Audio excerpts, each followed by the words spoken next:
Assalamualaikum warahmatullahi wabarakatuh. Selamat siang kakak semuanya. Masih bersama Lisna yang akan melanjutkan cerita sebelumnya. Dan kita langsung saja ke ceritanya. Selamat mendengarkan. Habi, apa-apaan ini? Aku jauh-jauh datang kemari membatalkan catwalk demi mengurus pernikahan kita. Tapi kamu malah menyambutku seperti ini. Frank menaikkan alis seorang perempuan berpostur tinggi dan langsing baru saja mendorong pintu lebih lebar. Ia mengenakan bodycon dress merah terang yang memperlihatkan pundak mulusnya. Sebuah tas bertabur kristal tergantung di jemari lentiknya. Pantulan cahaya dari sana membuat Frank mengenyitkan dahi. Kita belum menikah, jadi jangan memanggilku dengan sebutan itu. Sementara Kara mematung dalam kebingungan, Isabella berkedip-kedip tak percaya. Ada apa denganmu, Habi? Kita sebentar lagi menikah. Wajar kalau aku memanggilmu begitu. Kamu mau? Aku tetap memanggilmu handsome. Frank mendengus geli. Sikapnya membuat Kara mengerutkan alis, apalagi lengannya yang masih membungkus erat. Semua panggilan dari mulutmu terdengar buruk, desahnya tipis. Isabella spontan menggetakkan rahang. Bagaimana mungkin Frank tega bersikap kasar kepadanya di depan orang asing? Siapa wanita itu? Kenapa kau terus memeluknya? Kau sadar kalau tunanganmu ada di sini, bukan? Melihat kekesalan di wajah Isabella, Frank mengerutkan senyum. Ia sudah tertangkap basah, jadi ia harus terus melangkah. Putar balik tidak ada dalam kamusnya. Dia sekretaris sekaligus asisten pribadiku. Asisten pribadi? Bukankah kau sudah punya Jeremy? Gumam Isabella menumpahkan kebingungan. Namun selang satu kedipan ia mengangkat dagu dan mengembalikan tampang galaknya. Lalu, kenapa kau memeluknya? Frank tersenyum kecil. Ia suka pertanyaan itu. Gadis ini tahu kau akan kembali, jadi dia mengundurkan diri. Aku memeluknya agar dia tetap berada di sisiku. Aku tidak mau dia pergi. Mulut Kara terbuka lebar. Apa-apaan ini? Dia mengakui perasaannya terhadapku di depan calon istrinya. Apakah dia sedang menggali lubang untuk kuburanku? Namun belum sempat Kara meluruskan, Isabella telah melangkah maju dan mengayunkan tangan. Kara hendak melawan tetapi tangannya masih terkunci. Tunggu Nona, Anda salah paham. Detik berikutnya Kara terpejam, namun tidak ada yang terjadi. Ketika membuka mata, ia mendapati Frank sedang menahan pergelangan tangan Isabella tepat di depan wajahnya. Kau berani menyakiti perempuan yang kucintai?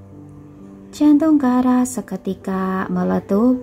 Ia tidak menduga Frank berani menuangkan bensin ke api yang membara. Habi! Pakik Isabella sambil menarik tangannya. Sedetik kemudian ia meruncingkan telunjuk di depan hidung Frank. Jangan main-main denganku. Aku sudah mengorbankan banyak hal demi pernikahan kita. Kau seharusnya menghargaiku, bukan membela perempuan murahan ini. Tiba-tiba raut Frank berubah gelap. Ia menepis jari Isabella dari hadapannya. Jaga mulutmu. Kara bukan perempuan murahan. Maaf Nona. Sela Kara sembari melepas diri dari sang CEO. Tuan hanya bercanda. Mustahil dia menyukai perempuan seperti saya. Dia hanya ingin menguji reaksi Anda. Tutup mulutmu. Aku tidak butuh penjelasanmu. Hadik Isabella membuat Kara tersentak. Sedetik kemudian perempuan modis itu mengeluarkan ponsel lipatnya. "Lihat saja, aku akan melaporkan perbuatan kalian kepada kakek." Kara terbelalak, ia menatap Frank dengan panik, namun pria itu terlihat santai. "Tuan, Anda tidak boleh membiarkan hal itu terjadi. Saya benar-benar bisa mati," bisik Kara sambil mengguncang lengan Frank. Tanpa terduga, Frank malah merangkul pinggangnya. "Jangan khawatir, Kara. Tidak akan ada yang bisa memisahkan cinta kita. Mari kita hadapi kenyataan ini bersama-sama." Isabella mendengus sambil menempelkan ponsel ke telinga. Ia menatap Kara sinis. "Perempuan ini sama sekali tidak sebanding denganku. Ini betul-betul sebuah penghinaan." "Kakek, aku baru saja tiba di kantor Frank.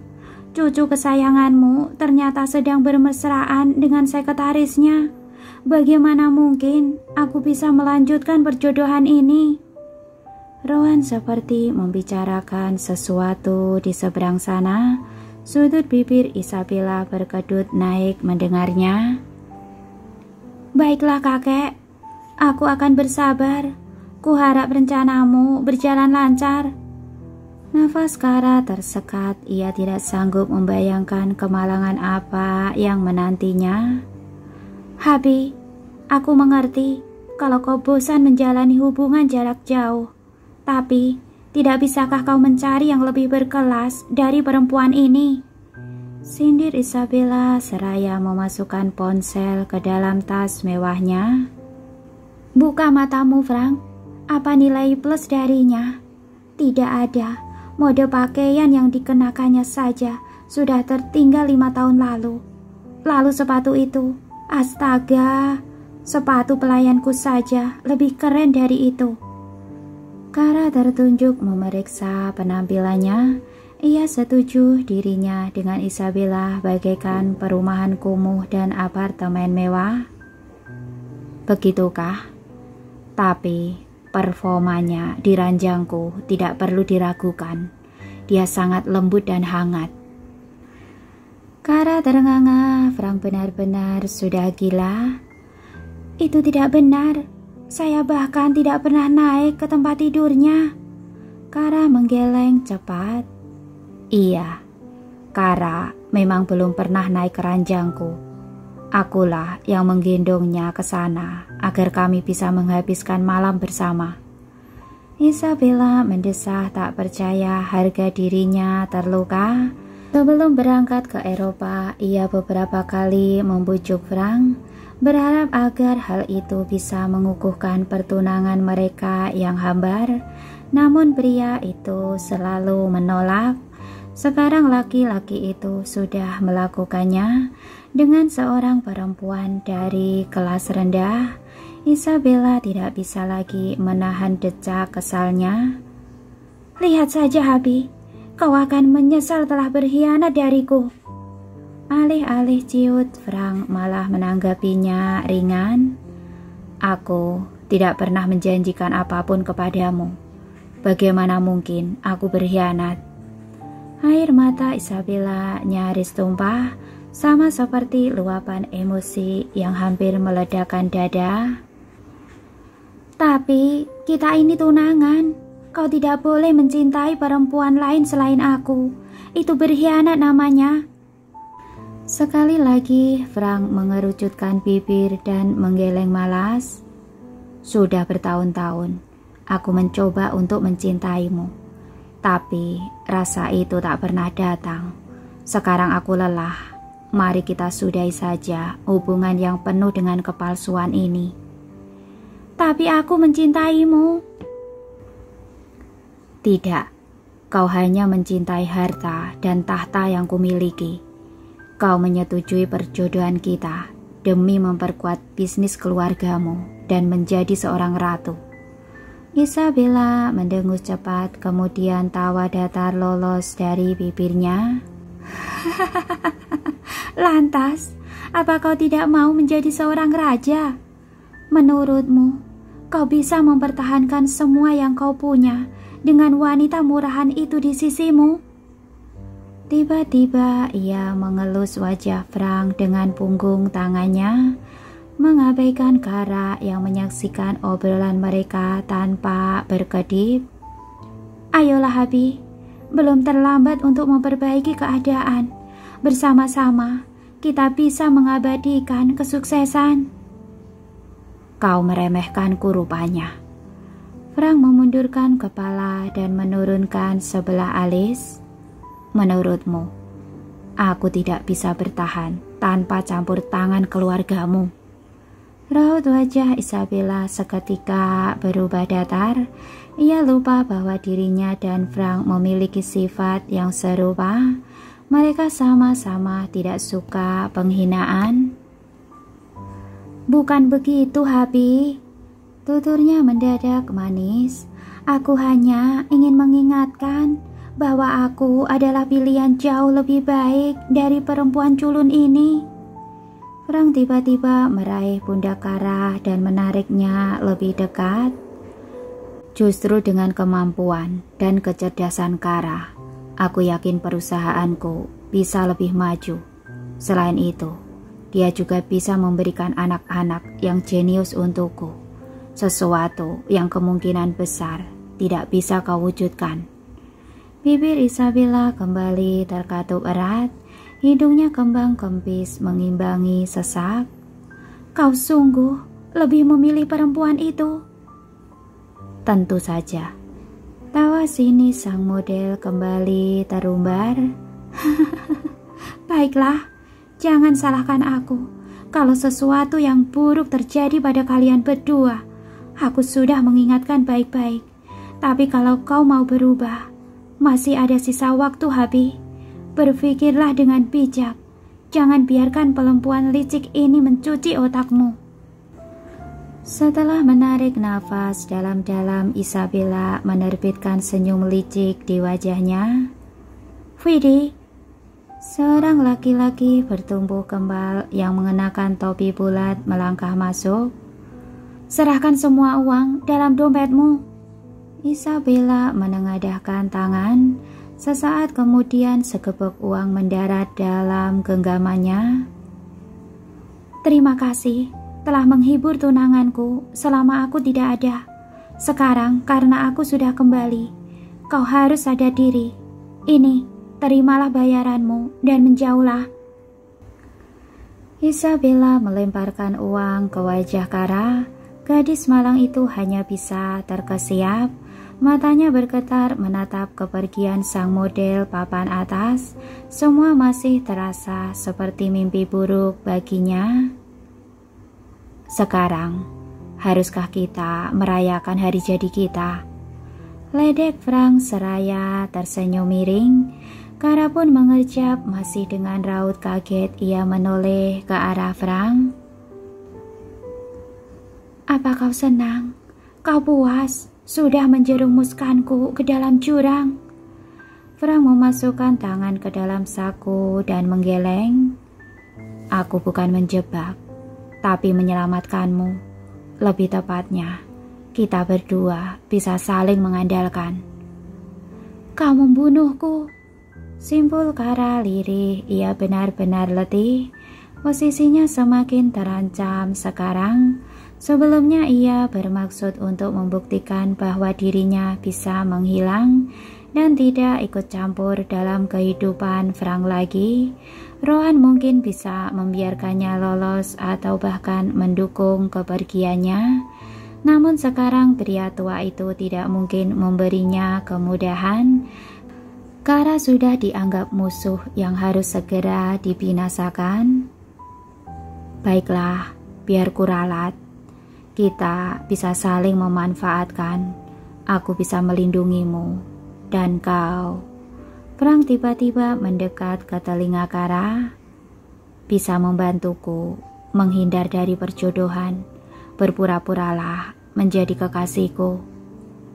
Kau sudah tidak waras, ha? Tunanganmu begitu sempurna. Tidak akan ada yang percaya kalau kau bisa berpaling darinya. Rencanamu tidak akan berhasil dan aku tidak mau menjadi tumbal. Tiba-tiba Frank melangkah ringan menuju mejanya. Kau tidak perlu takut. Aku tidak akan mengingkari ucapanku. Kita bisa mengaturnya dalam kontrak. Ia menarik secari kertas dan mulai menulis. Kontrak apa? Kara menggeleng tak mengerti. Perjanjian antara kita berdua. Kau harus membantuku meyakinkan orang-orang bahwa cinta kita tidak terpatahkan. Begitu kita berhasil meraih simpati publik, membatalkan perjodohanku dengan Isabella tidak akan menjadi masalah besar. Clara hendak membantah, tetapi Frank sudah melanjutkan. Sebagai balasannya, aku akan melindungimu dan juga keluargamu. Kau sangat menyayangi ibumu, bukan? Kalau kau menyepakati kontrak ini, aku tidak akan membiarkan kakekku mengganggunya. Clara terdiam. Saat ini ia memang tidak bisa mengandalkan diri sendiri. Rohan terlalu kuat baginya. Satu-satunya jalan untuk bertahan memang mengandalkan Frank. Kau yakin bisa mengalahkan kakekmu dan juga asistennya yang berotot itu? Frank mengangkat pena dan pandangannya. Kau takut pada Sean? Clara tanpa sadar menyentuh kedua sikunya. Dia tidak punya belas kasihan. Tanpa terduga, Frank tersenyum manis. Tentu saja, pengawal ke-10ku lebih kuat darinya. Kau tahu, Sean itu sudah tua, tenaganya telah banyak berkurang. Mata Clara mendadak berbinar. Kau punya pengawal rahasia? Frank menyatukan tangannya di atas meja. Jemarinya kini saling mengunci. Kau seharusnya sudah bisa menebak. Aku menyukai kesempurnaan. Apakah tidak aneh jika pengawalku berjumlah 9? Clara mulai mengangguk, hatinya sedikit lega sekarang. Apakah itu Jeremy? Suara tawa spontan menyembur dari mulut sang CEO. Apakah dia terlihat sesangar itu? Sebelah bahu Clara bergerak naik. Aku sempat mengira dia kepala pengawal. Kau belum pernah bertemu dengan pengawal itu, Clara. Berharap saja tidak. Dia mengawasi secara diam-diam dan hanya muncul jika keadaan benar-benar mengancam. Mulut Clara membulat, kepalanya mengangguk-angguk. Hati Frank tergelitik melihat tingkahnya. Bagaimana mungkin ia bisa berubah sedrastis itu? Semenit yang lalu Clara masih resah seperti kucing yang ketahuan mencuri ikan. Sekarang ia seperti anak anjing yang lucu dan patuh. Sebagai bonus, jika kau menyetujui kontrak ini, kau boleh cuti hingga minggu depan. Benarkah? Clara kembali terbelalak. Aku tahu mentalmu lemah. Kau pasti butuh waktu untuk memulihkannya setelah semua yang terjadi. Selang keheningan sejenak, Frank bersandar pada kursinya dan berbisik. Jadi, bagaimana? Kau sepakat atau tidak? Clara kembali jatuh dalam perenungan. Jika ia memilih kabur, ia tidak punya uang ataupun perlindungan. Namun jika ia memilih tinggal, kesejahteraan dan keselamatannya lebih terjamin. Ia hanya perlu memastikan Frank tidak mengenal si kembar. Itu cukup adil. Lalu bagaimana dengan uangmu di rekeningku? Sudah kubilang, itu gaji 3 tahunmu.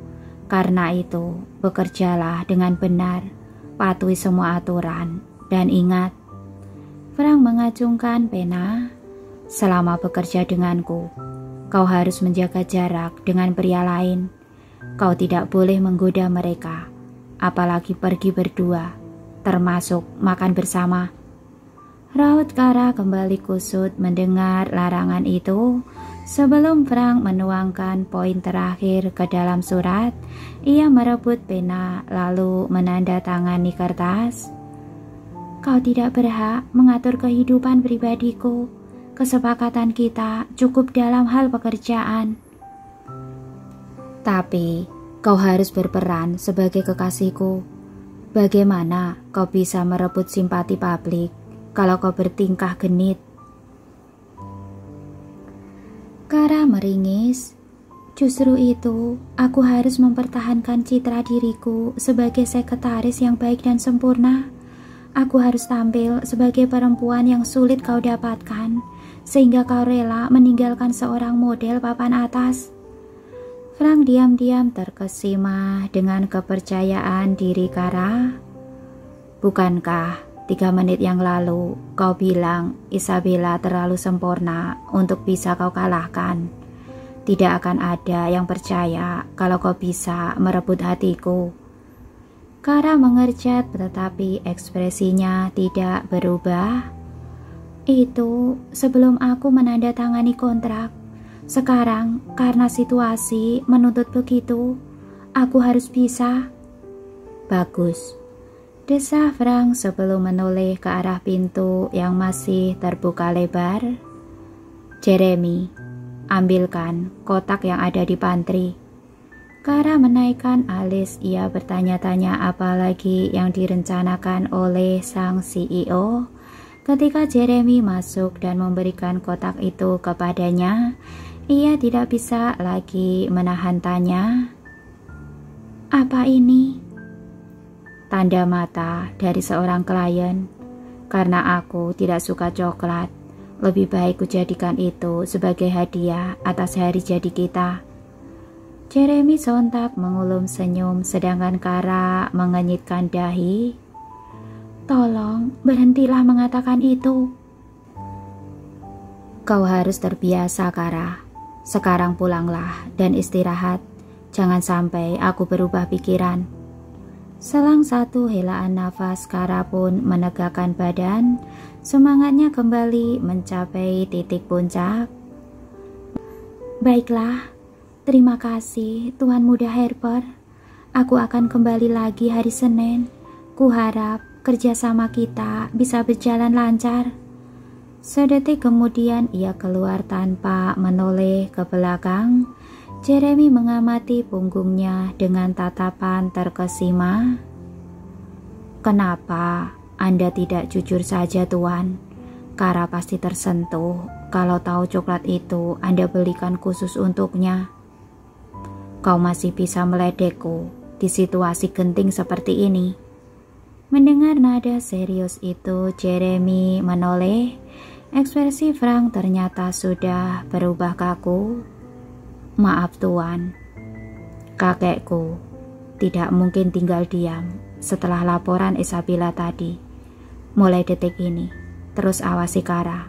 Jangan biarkan orang suruhan kakekku mendekatinya. Jeremy mengangguk setelah ia keluar dari ruangan. Frank mulai menatap ponsel. Selang beberapa detik layarnya menyala. Nama sang kakek muncul di sana. Tanpa ragu Frank menerima panggilan. Aku akan ke vilamu sepulang kerja. Sebelum sang kakek bisa bersuara, ia mengakhiri panggilan. Waktunya menjadi lebih berharga sekarang. Ia tidak hanya harus memikirkan perusahaan tetapi juga strategi untuk menghadapi Rowan. Sementara itu Jeremy fokus membuntuti Kara. Ia menggunakan mobil hitam biasa. Ada banyak mobil serupa di jalan. Kara sama sekali tidak menyadari keberadaan sang asisten, bahkan hingga tiba di apartemennya. Apakah keputusanku ini tepat? Kara menutup pintu dan bersandar di sana. Alisnya berkerut dalam. Sesaat kemudian ia menggeleng sigap. Ayolah Kara, jangan menyesali yang telah berlalu. Fokus saja untuk saat ini dan berpikirlah positif. Setelah meletakkan kotak coklat di meja, ia melebarkan senyuman berusaha menenangkan diri. Madu kecil pasti senang melihat ini. Dan kalau rencana Frank berjalan lancar, mereka bisa hidup dengan tentram. Namun selang beberapa kedipan rautnya kembali gusar. Tapi bagaimana dengan sekolah mereka? Bagaimana pula cara menutupi identitas mereka dari setan cabul itu? Jika rencana ini berjalan lancar, aku akan terus berada di dekatnya. Setelah mengetuk-ngetuk siku dengan telunjuk, Kara mulai mengangguk. Benar, aku harus mencari sekolah lain yang tidak kalah bagus. Dengan begitu, si kembar tidak akan terlalu kecewa. Sepanjang sore, Kara membereskan rumah, menyiapkan makan malam, lalu memeriksa daftar TK terbaik di LCD. Jeremy masih terus mengawasi dari mobil. Ketika hari menjelang malam, barulah ia melihat Kara lagi. Gadis itu berdiri di depan pintu sambil sesekali menoleh ke ujung jalan. Sesaat kemudian, seorang wanita yang mengenakan kardigan panjang muncul. Masing-masing tangannya menggandeng seorang balita. Melihat Kara melambai riang ke arah mereka, Jeremy sontak menegakkan punggung dari sandaran. Kepalanya bergerak maju, mencoba untuk mengamati dengan lebih seksama. Tunggu, bukankah itu anak perempuan yang ditabrak Tuan Herbert di perpustakaan? Matanya mengerjap, pandangannya beralih ke arah Lois yang melangkah dengan penuh semangat.